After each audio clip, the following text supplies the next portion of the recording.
G'day everyone, Mark Puck aka Aussie Stig for Inside Sim Racing. This time we'll be taking a look at these very professional looking Ricmotech GTpro3 Xtreme Tilton rear gear pedals. I've just posted a very comprehensive review over on ISR TV with lots of images and a detailed description of my driving experience. So I thought it would be cool to do a little talk and drive video to go along with the review.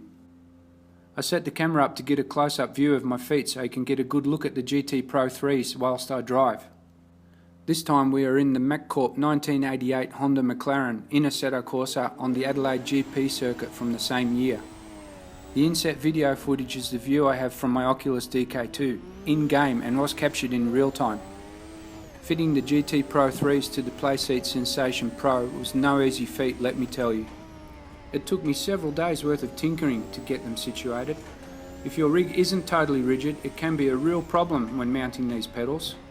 The basis for these pedals is the highly regarded Tilton 600 series pedal frame. Ricmotech have cleverly developed and adapted these real-world pedals for use in sim racing. They've used some of the best components available. The pedals certainly look up to handling some serious sim racing. Ricmotech has employed a combination of mechanical, hydraulic and pneumatic components to replicate a real-world feel for all three pedals. Setting up the pedals, I set the throttle to be almost dead level with the brake for easy heel and towing. If you are interested in the exact settings I used, all the details are in the written review. Calibrating the pedals is quite simple. There is no need for third-party software. All the computations and signals are handled by the in-house developed ECU controller unit. Basically flipping the two-way programming toggle switch on the front of the ECU gives you access to the calibration and linearity settings, as well as setting the dead zones of all three pedals. Each pedal has 4 preset linearity curves, so you can experiment with them to find the best combo for your car and circuit. You can store up to 5 user profiles in the ECU unit. If you accidentally remove the USB cable from your PC, no worries, the ECU unit retains all your profiles and settings. So changing PCs or sim rigs won't see you having to go through the calibration process again. Something to remember, if you change the throw of the throttle or clutch pedals, you will have to recalibrate them both. You can really notice when driving with these pedals that they all have their own feel. All three pedals have the real car feel to them. The brake especially has a distinct hydraulic feeling to it. The brake isn't spongy or springy, and because it is so adjustable you can tweak it until you find what is ideal for you.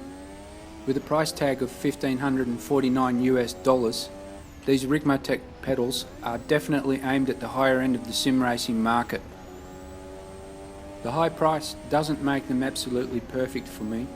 I personally would like the throttle and clutch pedals to be a little firmer.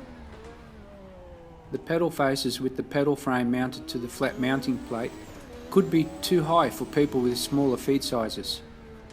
Driving the McLaren MP44 around Adelaide, the word that comes to mind is precision. I mean, the pedals themselves have to conform to strict real-world racing standards. And precision is one thing these pedals have in bucket loads, mate.